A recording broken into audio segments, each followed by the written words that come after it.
Nessa oportunidade eu tenho aqui de trazer o tema do Evangelho.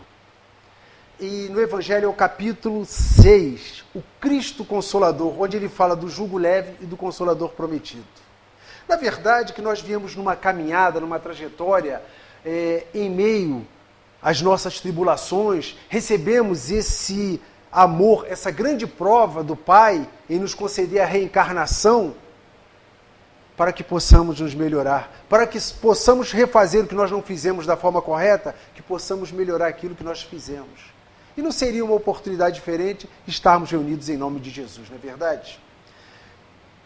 E começando no Evangelho, diz capítulo 11, do 28 ao 30, Jesus fala: Vinde a mim todos que andais em sofrimento e vos achais carregados, e eu vos aliviarei. Tomai sobre vós o meu jugo e aprendei de mim, que sou manso e humilde de coração. E achareis descanso para as vossas almas, porque meu jugo é suave e meu fardo é leve. Palavras do Mestre. Na verdade, nós nos reportamos a todos os sofrimentos, misérias, decepções, dores físicas, aquelas dores mais profundas, aquelas dores da alma, se refere principalmente a perdas de entes queridos. Perda de entes queridos. Olha, a doutrina espírita nos ensinou a reconhecer que há uma transição, há um momento solene, como diz Leon Denis. Então não encaramos como perda, porque sabemos que os nossos irmãos desencarnados, eles só se despojaram do veículo carnal, mas se encontram conosco nos trabalhos e interagem conosco, assim é a doutrina dos espíritos. E procuram estar sempre nos auxiliando. Basta que cada um de nós procure sintonizar na frequência dos bons espíritos, daqueles que nos acompanham. Isso vem encontrar o quê? A certeza na consolação da vida futura. Jesus usava, ou melhor, usa para conosco do dia a vida futura. A certeza de que nós estamos caminhando da escuridão para a luz, que nós estamos em uma caminhada certa para a nossa condição evolucional, para que nós saibamos entender quem sou eu, de onde vim, para onde vou. Quem sou eu? Sou um espírito na condição desencarnado. Nesse momento estou encarnado na condição de alma, e para onde eu vou? Espero ter vindo de um lugar não tão bom, me melhorar para que eu possa ir para uma esfera melhor. Não chegar à condição de um Bezerra de Menezes que pôde escolher ser ofertado por Celina, não. A Mãe Santíssima não seria tanto, mas que nós possamos no nosso trabalho ter essa prerrogativa de seguirmos na caminhada e aproveitarmos o máximo essa nossa estadia nesse planeta, nessa condição desse mundo de provas e expiações. Confiança na vida futura é o que nos faz com que consigamos passar por cima das dificuldades. Podemos botar todas as dificuldades, a dificuldade que nós passamos quando tivemos afastados das nossas casas espíritas, dos nossos ambientes sociais, por conta de uma pandemia educadora, que modificou muitos comportamentos, e que nós sentíamos falta. Eu não canso de falar, toda vez que eu falo isso, eu escutei uma pessoa uma vez falar que tinha se arrependido, ficou 2 anos fora do centro e se arrependeu que tinha momentos que ela faltava sem ter motivo, ela não ia. Segundo a pessoa, numa casa que eu estive, ela falou que não faltaria mais. Vê quanto nós não damos valor a determinadas coisas simples da vida, né? Só damos valor quando perdemos. Mas a maior daquela condição, a perda de um ente querido. Perda, já falamos que para nós esse termo não cabe bem. E aí vamos na dor que sente uma pessoa. É a dor final? Não. É um momento de transição. Aí eu vou me reportar lá um caso ocorrido narrado por Chico Xavier.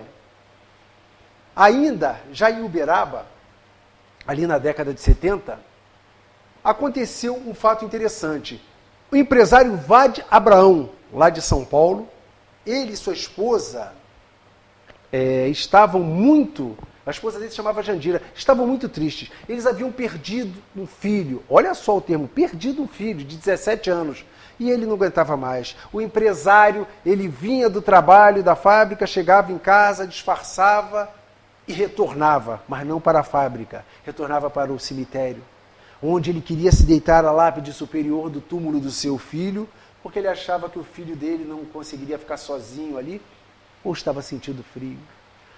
Aquilo se tornava algo assim prejudicial. até que em determinado momento sua filha Áxima, vendo o sofrimento do pai e da mãe, que já tinham até proposto um pacto de suicídio. A menina, vendo aquilo, naturalmente conduzida pelos espíritos, conforme narra a questão 459 do Livro dos Espíritos, falou para ele: pai, por que o senhor e a mamãe não vão até lá procurar aquele moço lá de Uberaba? Quem sabe ele tem uma resposta para curar isso. Mas esse cidadão, Vade Abraão, que sentia muita saudade do seu filho, Vade Júnior, ele era endurecido. Ele não acreditava na vida espiritual, achava que o nosso matuto de Pedro Leopoldo, Chico Xavier, era um farsante. Mas ele resolveu dar uma chance ao Chico. Preparou tudo com a sua esposa, escutando os apelos da esposa, o coração de mãe, foi lá. Chegando em Uberaba, com parte da família, ele tomou todas as providências. No hotel, ele não permitia que alguém falasse ao telefone, para que não se comunicasse com o Chico. E manteve toda a sua família ali. Na primeira noite, eles foram para aquela reunião maravilhosa de caridade, de amor, e a mão de Chico correu por diversas folhas. Mas nada ainda para Vade, porque nós vamos lembrar que o telefone toca de lá para cá. Mas mesmo assim, no final da reunião, Chico balbuciou: Áxima, Áxima. E Jandira, a mãe, de coração apertado, levantou: seu Chico, Áxima é minha filha, ela não está aqui comigo hoje, eu estou aqui porque meu filho morreu, eu perdi meu filho. E Chico falou para ela: não, minha irmã, você não perdeu seu filho. Seu filho agora é um apóstolo, é um discípulo de Jesus.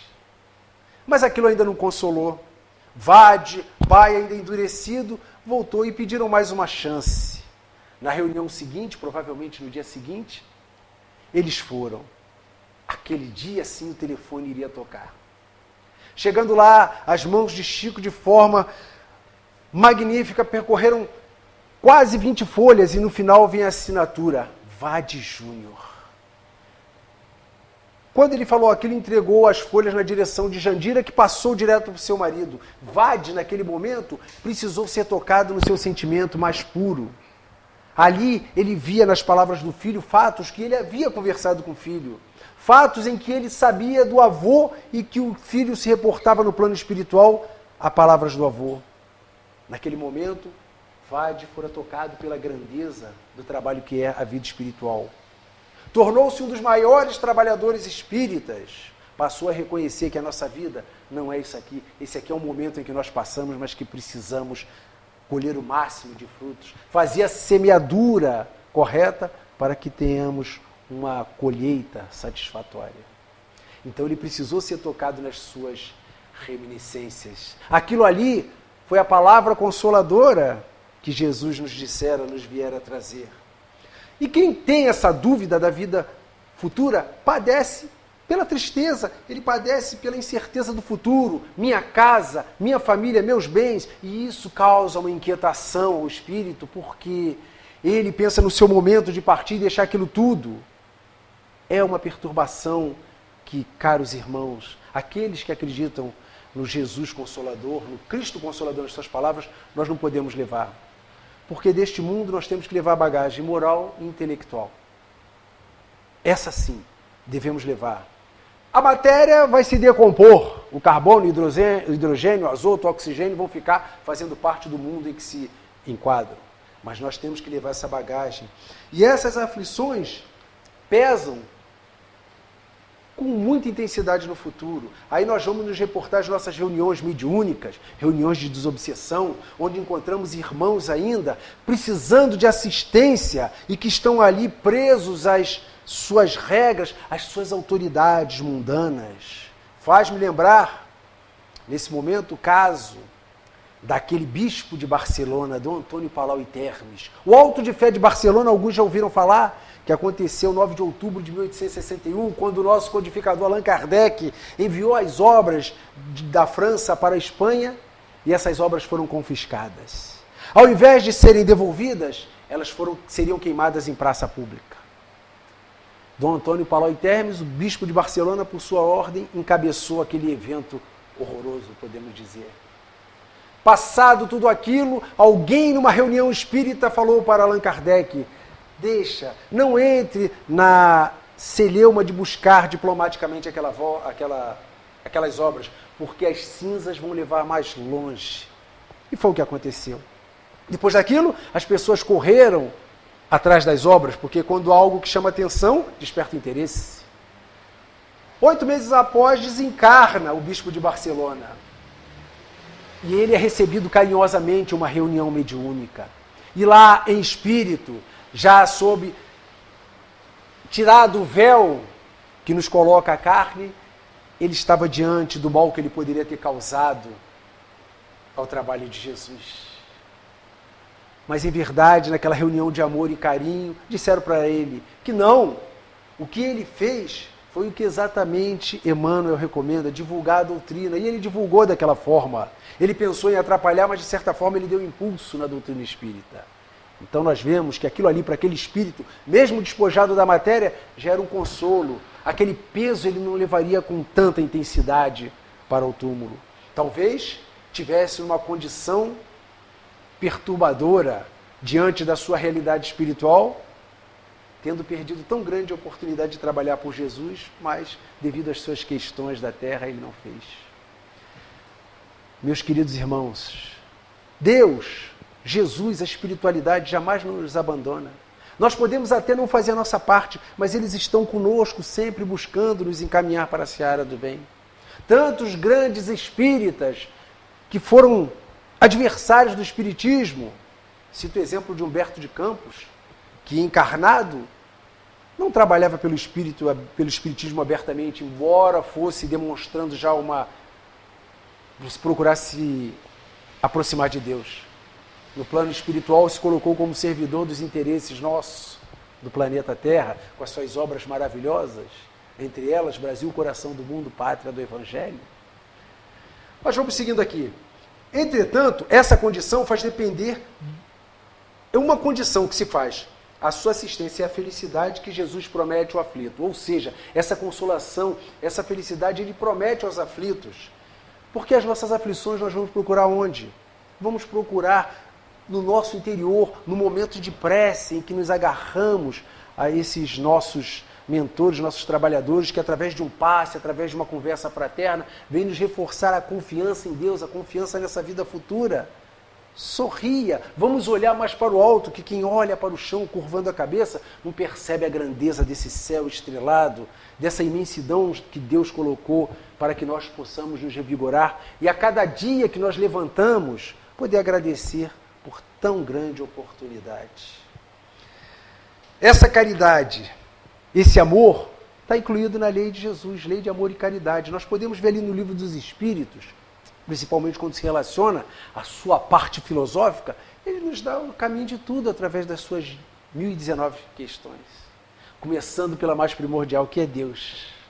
Não pergunta quem é Deus, pergunta que é Deus.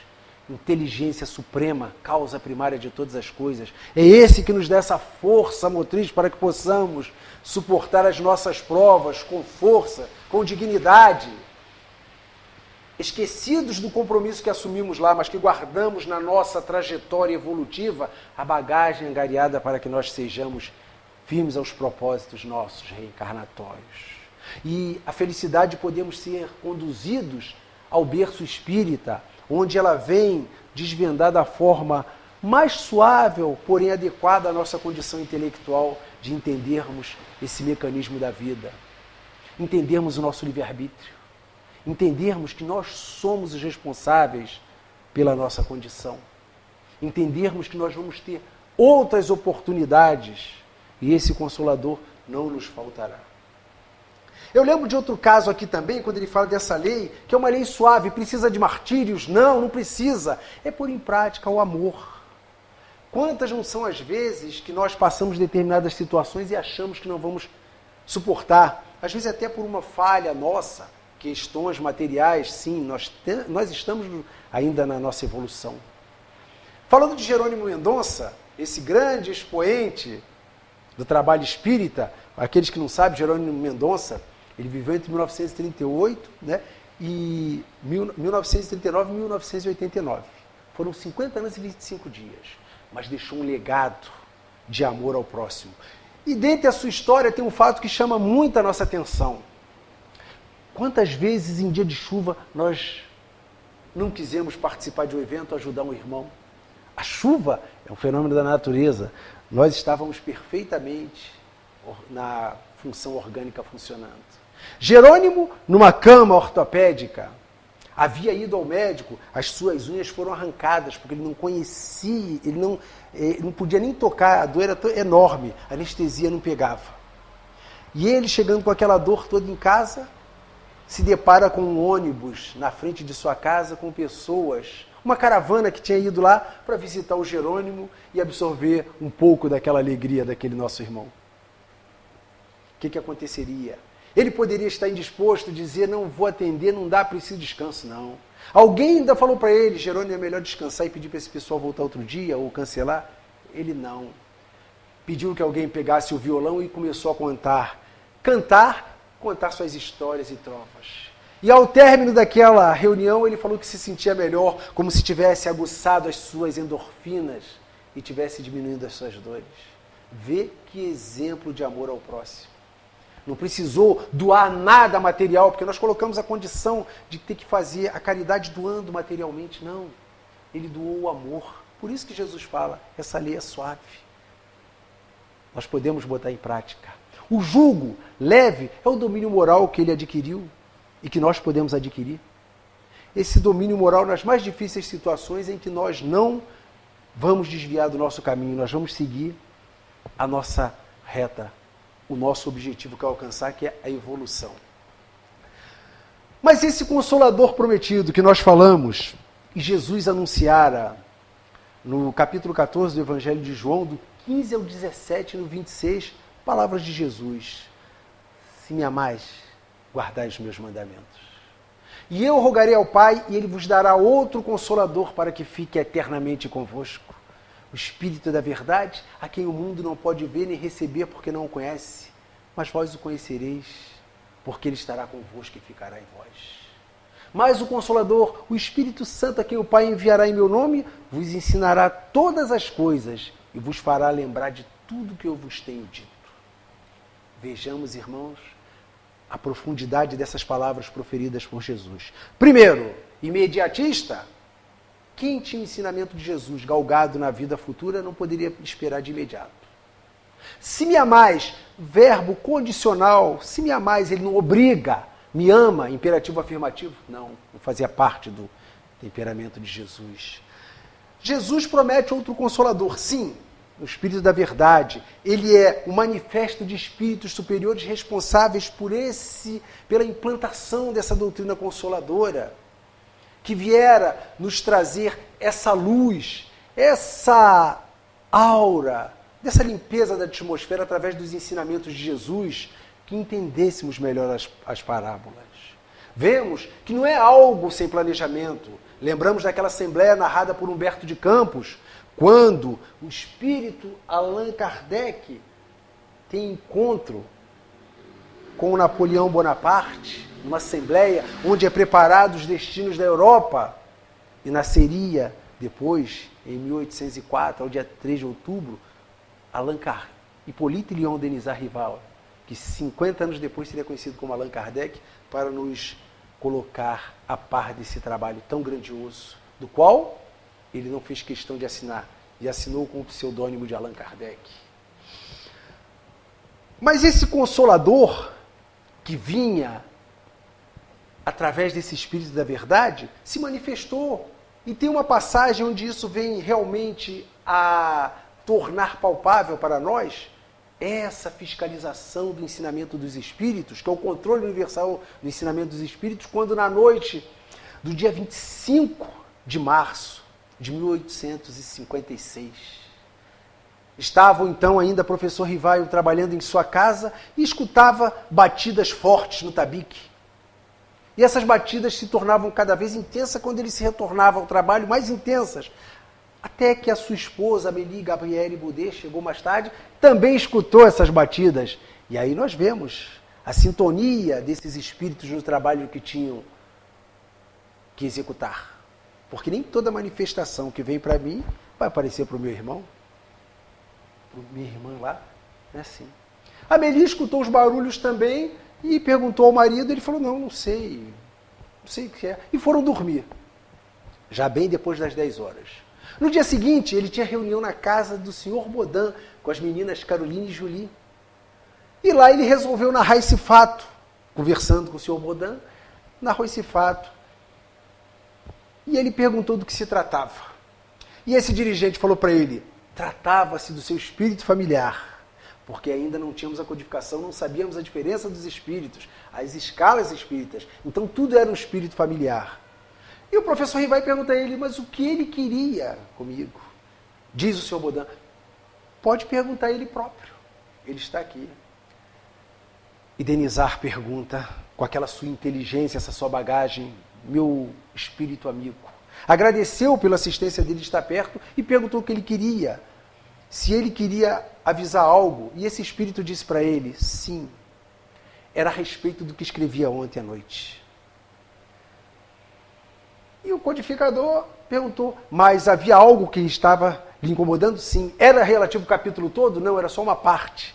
Porque ele estava escrevendo algo que estava em desacordo. Resumindo, estava errado. E ele ainda indicou que era entre a 3ª e a 30ª linha. Embora o professor Rivai o tivesse feito novamente, tivesse revisto, ainda havia o erro. Depois ele foi para casa e verificou. E ele apontou, entre a 3ª e a 30ª linha há um erro grave. E isso veio nos mostrar esse controle universal do ensinamento dos espíritos, já que aquilo, como muitos podem pensar, não saiu da cabeça daquele homem. Não. Foram questionamentos feitos a diversos médios, as informações chegavam, os espíritos passavam, passando pelo crivo, e assim a doutrina espírita foi dada. Mas a curiosidade humana ainda ficava, e o codificador ainda perguntava, meu caro irmão, por acaso poderias dizer se na Terra animaste alguma personalidade? E ele respondeu, para ti eu sou a verdade, isso é que te importa e estarei à tua disposição 1/4 de hora todo mês. Aí, meus irmãos, 1/4 de hora todo mês. Aí eu tenho que falar o que eu falo sempre. Nessa cidade abençoada nós temos a condição de estarmos 1 hora, todo dia da semana nós temos uma casa espírita funcionando. De segunda, de domingo a sábado nós temos. E o codificador precisava daquilo. Mas ele foi aos poucos deixando para que o codificador caminhasse com as suas próprias pernas. A palavra consoladora, ela estaria presente através das batidas no tabique. E nós ainda não entendemos aquilo como deveria ser. O mundo, ele não conhecia por não estar maduro para receber aqueles ensinamentos. Já pensou se Jesus tivesse dito tudo? Se Jesus lá naquela passagem da transfiguração tivesse falado sobre reencarnação? Nós temos casos na nossa história, do caso de Orígenes, né, aquele filósofo que viveu ali no século II, que falava da reencarnação e no ano de 551 quiseram tirar, 553, melhor dizendo, quiseram tirar a reencarnação da Bíblia, né? Teodoro e Justiniano, porque a reencarnação, tirar esse termo, porque ela não se admitiria voltar na pele mais escura ou no meio daquelas que foram as suas companheiras de profissão. Aí nós nos colocamos seres, criaturas, nós não podemos mudar a lei do Pai. A lei de Deus, ela é eterna e imutável, como o próprio Deus, está lá na questão 615 e na 621, na nossa consciência. Cada um de nós sabe do uso do seu livre-arbítrio. O livre-arbítrio que nos trouxeram aqui hoje, poderíamos estar em outros locais, supostamente mais prazerosos, mas estamos aqui através do cardápio espiritual, esse maravilhoso cardápio que a espiritualidade nos oferta, através desse manancial de ensinamentos, estamos aqui fazendo a nossa parte para colhermos junto ao trabalho caridoso aos nossos irmãos. Mas vamos lá, o Espiritismo veio a esclarecer as palavras de Jesus, o Consolador prometido, ensinar o que ele já lembrar o que ele já havia dito, ensinar novas coisas, e assim não aconteceram. A inteligência vai transcorrendo. Começamos com o Livro dos Espíritos, que é o Espiritismo, né? Livro dos Médios, Evangelho, e a sequência de obras que foram surgindo depois, o próprio contato que tivemos com as obras de Chico Xavier, Leon Denis, o Consolidador e Continuador. e todos esses espíritos trabalhadores da seara crística que vieram nos dar esse suporte, esse maravilhoso entendimento que temos, que joga uma grande responsabilidade em cada um de nós, meus irmãos. A nossa responsabilidade com a nossa volta. Porque nós não viemos a passeio. Isso é bem claro quando ele bota lá nas questões que falam da encarnação e reencarnação. A reencarnação, ela visa a melhora progressiva da humanidade, onde não estaria a justiça de Deus. Mas quando encarna, além de nós termos a nossa atribuição de evoluir moralmente, intelectualmente, nós temos a nossa parcela de contribuição para que evoluam também os planetas e possamos galgar esferas superiores. É bonito demais o ensinamento espírita, não é? Vamos lá. O Espiritismo veio efetuar o seu estabelecimento e os seus ensinamentos se perpetuaram. Sim, nós não tivemos até hoje nada que possa ser contrário ao ensinamento passado pela doutrina espírita. Não caiu, pelo contrário, ele veio reforçar o que a ciência nos coloca. A parte científica veio para nós depois, através do quê? Do Livro dos Médiuns. Aquele método de lidar, porque sabemos que a relação entre o mundo espiritual e o mundo material é o que nós temos que saber lidar, os procedimentos, a formação do médium, tipos de médium, tipos de mediunidade, tudo isso. E é esse conhecimento que nós precisamos. O cadenciamento do ensinamento para nós foi tão perfeito que veio o Livro dos Espíritos, precisava ali no meio, outras obras, mas veio o que é o Espiritismo. Mas o Livro dos Médiuns veio dar o preparo para que nós conseguíssemos entender que não é só esperar. O telefone ele tem que tocar de lá para cá. E de longa data já se conhece na humanidade o interesse de querer que o telefone toque daqui para lá, onde vamos imaginar que espíritos superiores, trabalhadores, como os trabalhadores desta casa, desencarnados, vão estar à disposição a todo momento para futilidades. Nunca, jamais, de forma alguma.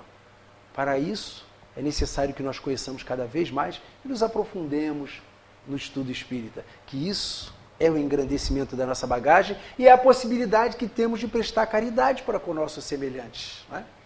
As ideias imediatistas das palavras do Cristo não pode combinar com o pensamento cristão.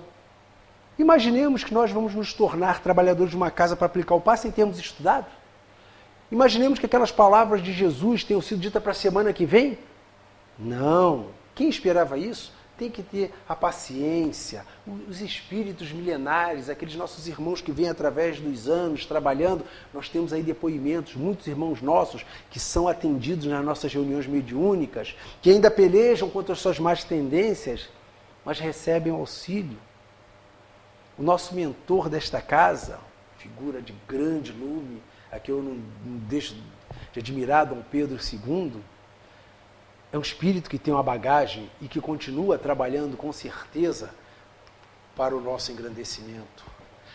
Esse Consolador ajuda a compreender o que foi dito por parábolas. Porque muitas das vezes colocado por parábolas, tem um trecho do capítulo 5 do Evangelho de Mateus, 25 e 26, os versículos, que ele fala: conserta-se com o teu adversário enquanto estás a caminho com ele, para que não ceda que ele entregue ao juiz e se entregue aos seus oficiais e seja mandado para a prisão, pois de lá não sairás sem pagar o último ceitil. Pagar o último ceitil significa estar quite com a lei de Deus.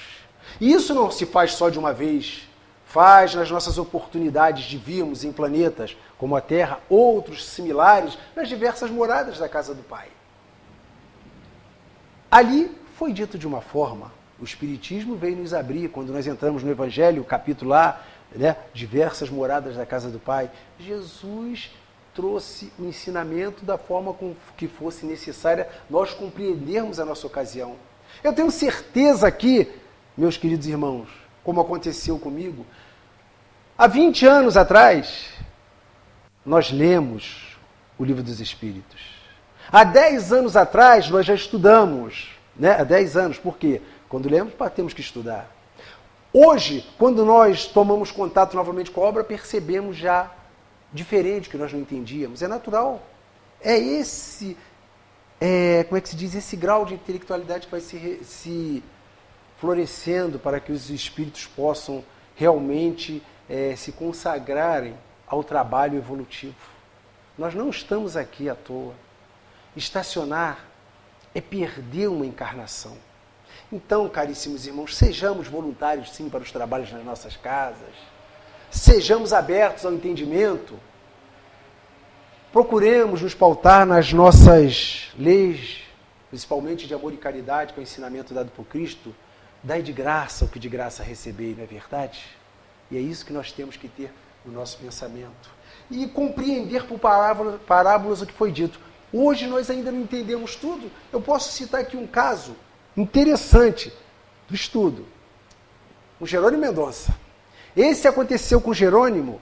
Ele ia fazer um estudo em uma determinada localidade, mas não pôde ir, por uma indisposição orgânica, o que era raro, mesmo naquela condição era raro. E ele pediu para um amigo palestrante dele ir lá, atendeu. E de pronto, ele atendeu, foi. Só que no trajeto ele sofreu um acidente de carro.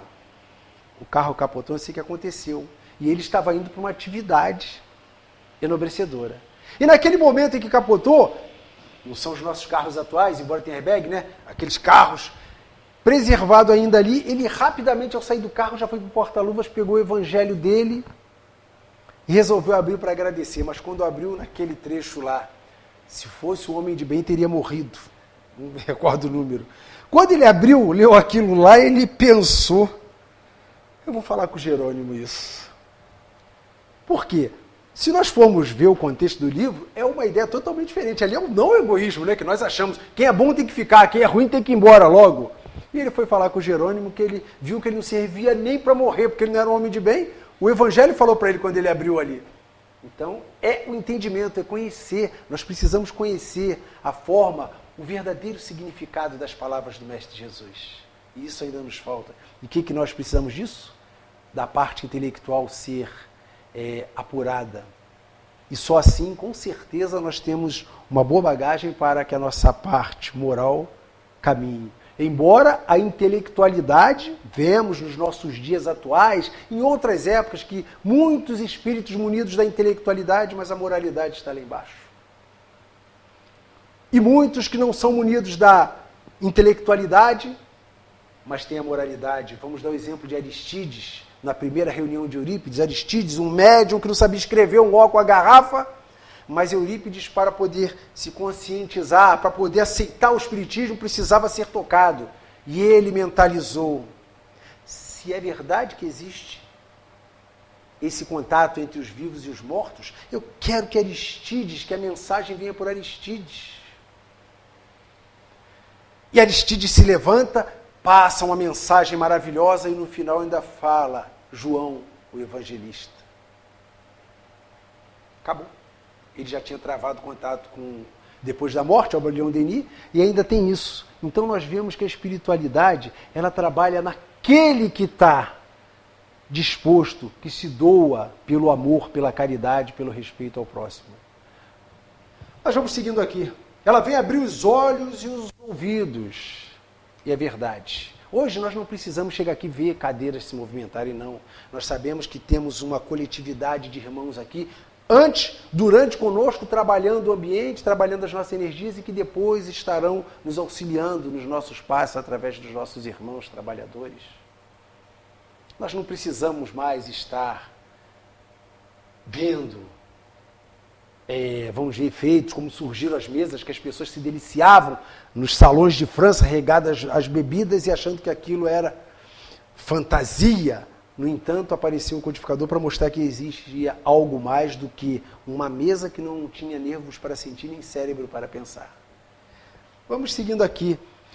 E aí nós vemos, através do Espiritismo, o seguinte: bem-aventurados os aflitos, porque serão consolados. E o Evangelho nos faz um questionamento. É possível ser feliz não sabendo por que se sofre? Nós não entendíamos isso. Como eu posso ser feliz sofrendo? Lembrar que o nosso livre-arbítrio nos coloca no lugar certo, na condição certa para executar a tarefa. O nosso meio físico, quando nos é ofertado no mundo, é compatível com a tarefa que nós temos que exercer. Aí eu volto a Eurípides. Essa frase, é possível ser feliz não sabendo o porquê sofre? Eurípides Barçanufo, antes de se tornar espírita, eu dou esses exemplos para que nós sintamos que nós podemos chegar a condição de um espírito evoluído, sim. Basta que nós aproveitemos a trajetória. Eurípides viveu só 38 anos, mas que vale por 380, que ao pé da letra pode dar umas 4 encarnações bem vividas.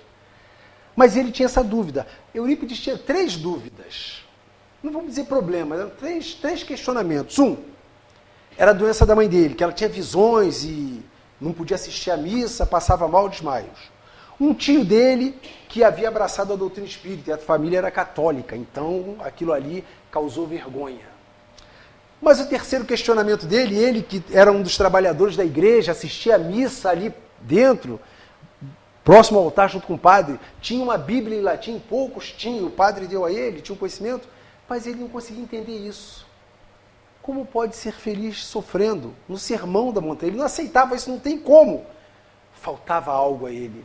Até que essa resposta veio naquele fato que eu narrei, através de Aristides, que deu aquele testemunho maravilhoso e depois ele se aprofundando, inclusive pela obra que ele começou, o livro Depois da Morte, onde ele começou a entender o mecanismo da reencarnação. A nossa vida segue, porque o corpo se esvai, mas a vida segue.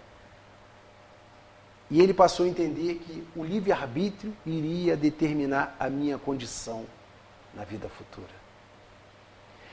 É interessante porque precisou ser tocado ali de uma forma mais sutil para que ele entendesse. Era o tempo em que aquele espírito precisava florescer, e muitos outros precisavam, né? E ele teve a resposta a esses seus questionamentos, entendendo a justiça de Deus. Deus é justo, soberanamente justo e bom, não vai dar um fardo maior para cada um de nós. Meus irmãos, nesse momento aqui que nós estamos com a nossa problemática, cada um sai do seu lar para buscar o fortalecimento aqui, sabendo que nós estamos vindo e aquela problemática está lá. Pode se resolver sim, mas basta que nós tenhamos força, nosso dia a dia, nosso trabalho, um irmão difícil de contato, que fazem parte do nosso teste material, do nosso dia a dia. Mas que tenhamos força, tenhamos fé, confiança na vida futura, vai melhorar. Então nós temos que levar essa confiança que Jesus nos passou para a nossa vida, para os nossos lares, para o nosso dia a dia. A água da paz que Chico tomou, que pensava que era um remédio, mas não era só ficar com a água na boca. Não colocar lá para fora nem engolir enquanto não passasse a vontade de responder a uma provocação. Imagina se ele, todos esses trabalhadores, fossem responder às provocações. Imagina quando Chico Xavier esteve na ameaça do processo movido pela família de Humberto de Campos, se ele fosse simplesmente sucumbir e não dar continuidade ao trabalho. Nós temos um planejamento reencarnatório.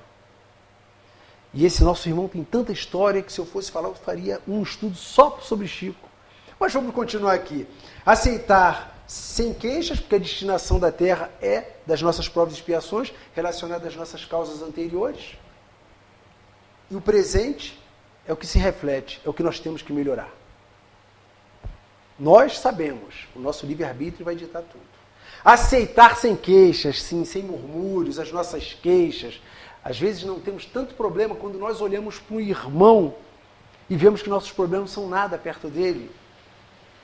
Temos que nos calar. A prece, o silêncio da prece. Aquela prece ressentida, quando não só pedimos por nós, mas vemos um nosso irmão que esteja numa situação menos vantajosa que a nossa, vamos pedir por ele. Aceitar o sofrimento auxilia o desenvolvimento. Sim, o sofrimento auxilia, e não seria diferente para conosco. O que é sofrimento?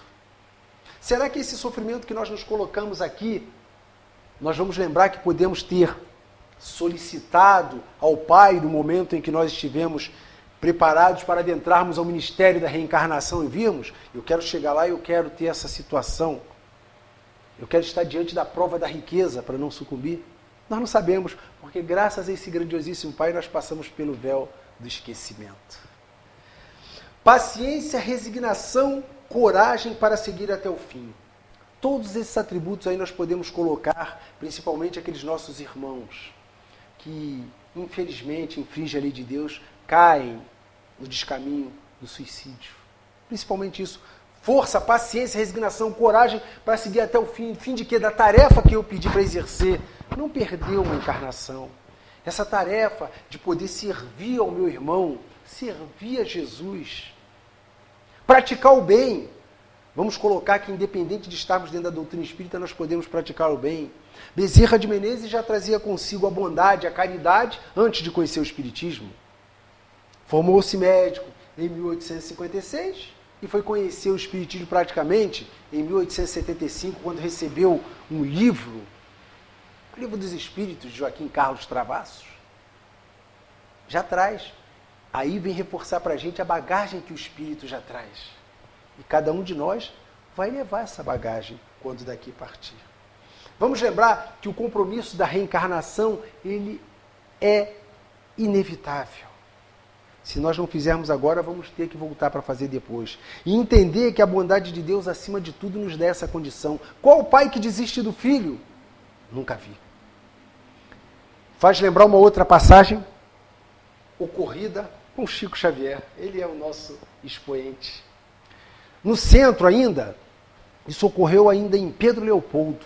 Entram a mãe, e isso é para que nós possamos refletir. A mãe entra ao centro trazendo aquele velho caso, traz o filhinho dela no braço, com lágrimas nos olhos, vai na direção da mesa, está Chico ali, acompanhado por trabalhadores encarnados, e Emmanuel, como sempre, diz: seu Chico, eu estou aqui com meu filho no colo, os médicos estão dizendo que eles vão ter que cortar, pessoa simples, humilde do campo, vão ter que cortar as perninhas dele porque ele está com uma doença, mas ele já não tem os braços, ele não enxerga, é surdo e mudo.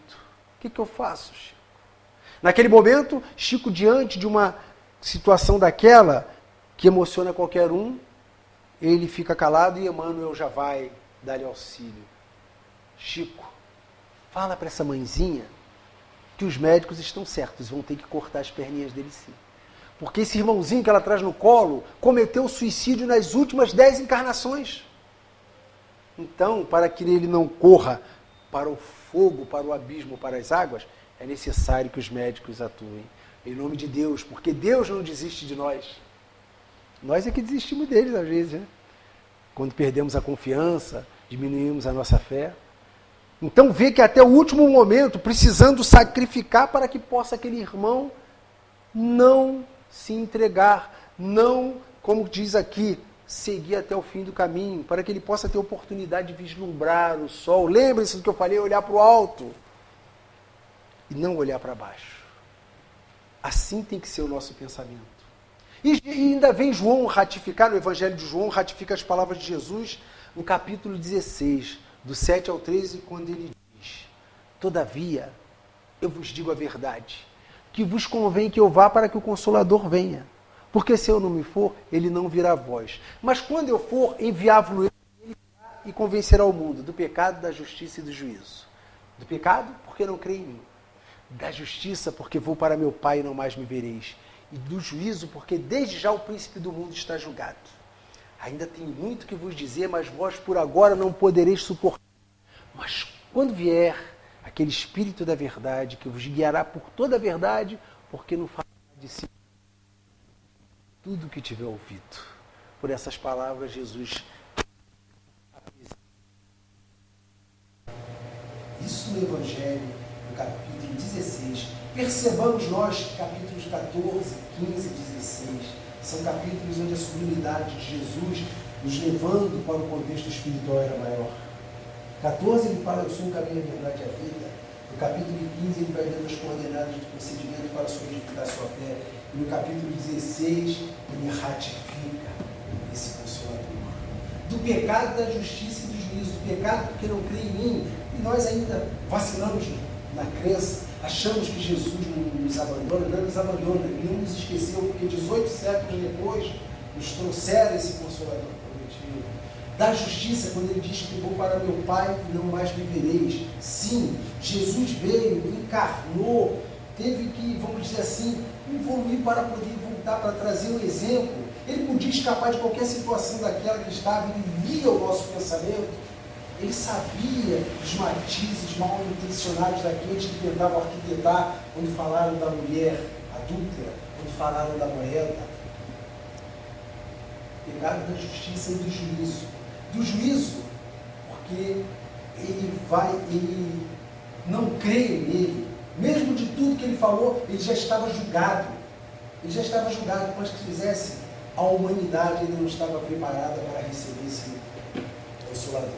Julgamos o meio Nazareno, mas mesmo assim ele teve piedade de nós e ainda já preso ao madeiro, ainda pediu: perdoa, Pai, eles não sabem o que falam. E mais ainda, pediu que a mãe abraçasse a humanidade como todos os seus filhos, entregando aquele irmão seguidor a Maria. Vemos quanta bondade, quanta grandeza há no ensinamento. Assim realiza o Espiritismo. Que nós possamos saber quem sou eu, de onde vim, para onde eu vou. Meus irmãos, como eu já falei, quem sou eu, de onde vim? Vamos sim, eu quero ir para um lugar melhor, quero ir para uma condição melhor. Permita-me, Pai, poder ter a chance de um dia escolher, que me seja ofertado o mundo e que eu possa agir em bezerra, não com tanta pretensão, mas poder escolher permanecer junto ao transe, ao sofrimento dos nossos irmãos, aquilo que conhecemos. É necessário conhecer as coisas para nós sabermos. Bezerra conhecia o sofrimento da terra daqueles irmãos e queria partilhar com eles para que alcançassem a luz. Foram homenageados numa bela assembleia no plano espiritual. E o porquê de estar na terra, saibamos da nossa dignidade, saibamos da bondade do Pai, saibamos da misericórdia dos nossos espíritos amigos que nos conduzem nas nossas diversas veredas. Vamos valorizar cada momento nosso na encarnação. Vamos valorizar a companhia desses nossos amigos, que com certeza, se nós nos sintonizarmos com ele, eles vão nos levar sempre para o caminho.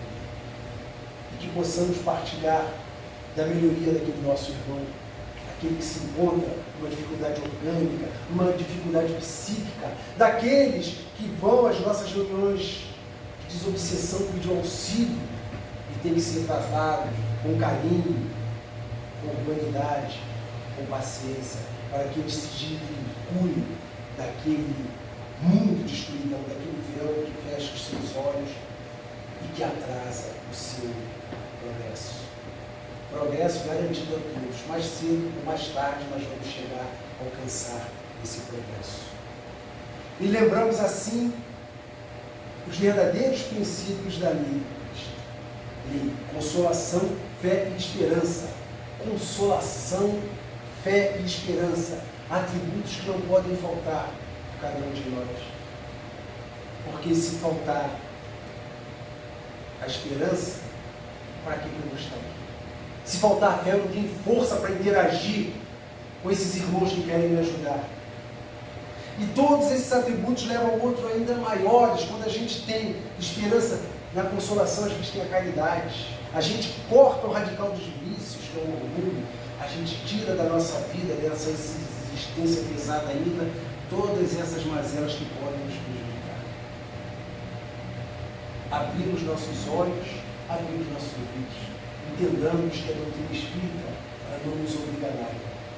Ela faz com que nós exercitemos de uma forma mais clara o nosso livre-arbítrio. Exemplos de resignação. O que é mais resignação? Quando nós vemos no livro sobre orgulho e obsessão, quando Bezerra de Menezes dialoga com o espírito adversário do passado, que atormentar seu filho, ele consegue fazer que aquele espírito se afaste do filho dele, mas o espírito diz: eu vou deixá-lo, mas vai para sua casa rápido se ele com vida. Jesus cumpre o seu papel, chegando lá já encontra seu filho sem vida e agradece a Deus. Quer maior caridade? Agradece a Deus porque pela prova de libertação que ele concedeu àqueles dois espíritos que tinham a diferença. É para nós refletirmos ainda. E dando continuidade, se nós estamos na Terra, nós temos um rumo a seguir. Se nós estamos na seara, a nossa tarefa já está definida. Basta que nós sejamos fiéis, tarefeiros fiéis de Cristo. Aquele tarefeiro de toda hora, como pode acontecer. E eu gostaria de terminar com uma mensagem daquele espírito que eu já falei, que eu admiro muito, que me emociona falar dele, e é o patrono desta casa, Dom Pedro II. Figura nobre, espírito de caráter elevado, admirável tanto quanto encarnado quanto no plano espiritual. não é à toa que recebe ou concede a honraria de dar o nome a uma casa e ser patrono, concede a sua presença. Depois de desencarnado, Dom Pedro II ele viveu entre 1825 e 1891. Partiu da pátria do Evangelho com o peso da saudade no coração. Mas Chico Xavier, através da obra, eu não me lembro se é Lira Imortal ou Relicário de Luz, uma das duas, tem um poema que o espírito Pedro de Alcântara intitulou como Brasil, Pátria do Evangelho. E ele, em espírito, botando mais aguçada a sua inteligência, a sua volta, a sua ligação com a divindade, ele proferiu as seguintes palavras: esta é a pátria da eterna primavera, áureo florão da América celeira, de abastança sublime ao mundo inteiro, nação de que a nação vive espera. Enquanto o antigo monstro dilacera o velho mundo em novo cativeiro, brilha o palio celeste do cruzeiro na vanguarda de luz da nova era. Brasileiros, vivamos aliança no trabalho do bem e da esperança, no país da bondade alma e fecundo, exultai que o Brasil desde o passado é a pátria do Evangelho restaurado, coração de paz do